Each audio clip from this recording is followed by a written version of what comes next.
O Jornal Nacional está apresentando nessa semana uma série especial de reportagens para mostrar que a matemática não é um bicho de 7 cabeças. Acredite, é só ver as reportagens, a gente está mostrando todo dia quase. E você não percebe, porque a matemática está em toda parte, ela está em volta de você.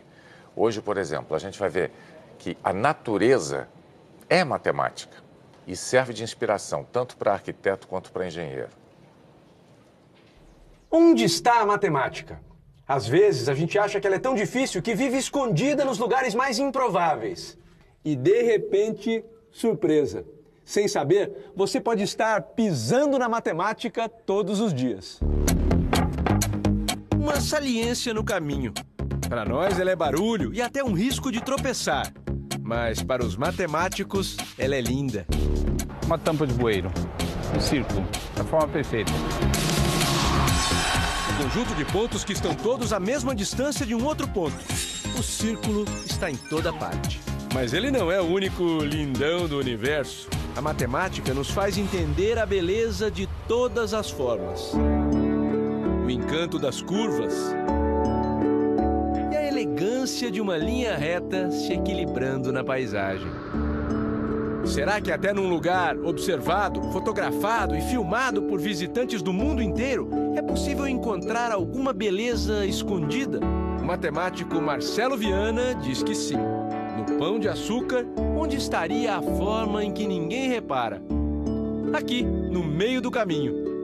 O bondinho só chega até o alto porque percorre uma estrada construída pela matemática, a catenária. Essa curva é linda, né?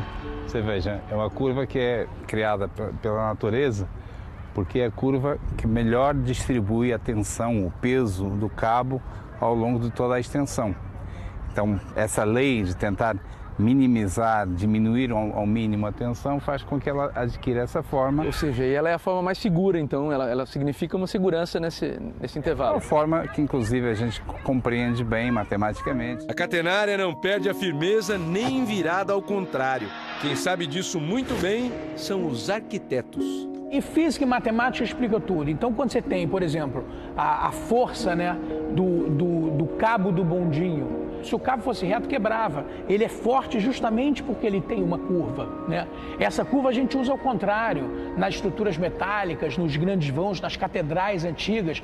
A segurança está na curva. Ainda bem, porque vivemos debaixo de catenárias, elipses, hipérboles, parábolas, semicírculos como esses da Casa França Brasil. Este foi o primeiro edifício neoclássico em solo brasileiro, projetado no século XIX pelo francês Grandjean de Montigny.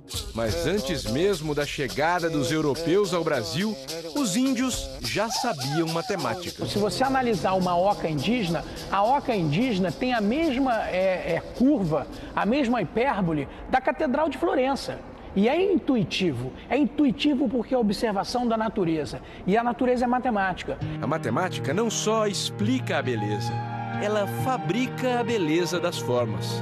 Permite levar as ondas do mar para o teto do mar, o Museu de Arte do Rio. A matemática é a porta de entrada para a beleza, para que nós possamos nos aperceber de tudo que é lindo que está à nossa volta.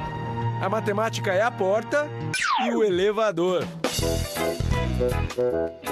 Marcelo, a gente encontra a matemática nos lugares mais inesperados, né? Esse aí bateu todos os recordes.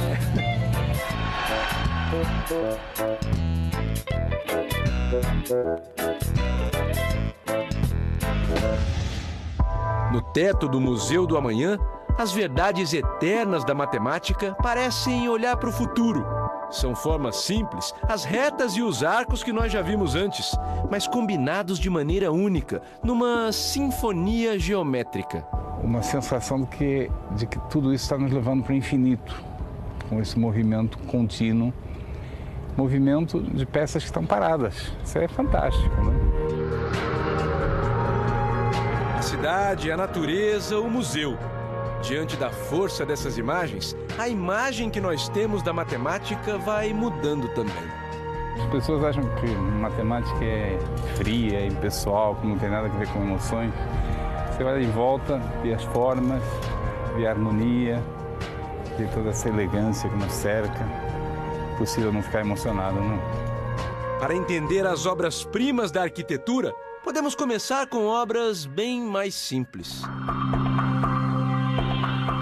Um brinquedo de criança, feito com canudinhos de papel. Essa forma aqui, o tetraedro, ele tem uma robustez extraordinária, porque se você tem uma pressão, um peso colocado aqui, esse peso é distribuído de maneira igual, equilibrada, para cada um dos pontos de apoio. Então essa estrutura tem uma resistência muito grande, justamente por causa desse equilíbrio. Ao contrário do cubo, que é uma forma fantástica, evidente, mas tem características completamente diferentes. Você nota que o cubo é flexível. Mas e o círculo? Qual a utilidade dessa forma perfeita? Se tantos bueiros são redondos, deve existir uma explicação. Com a palavra, a matemática. O círculo, qualquer posição que você mede, em qualquer ângulo, você obtém sempre o mesmo valor, que a gente chama de diâmetro do círculo. É sempre o mesmo comprimento. Isso significa que essa tampa nunca vai cair dentro do próprio buraco. Um bueiro é a prova de que é possível falar de matemática sem fazer nenhuma conta. E aquele medo de aprender, caiu.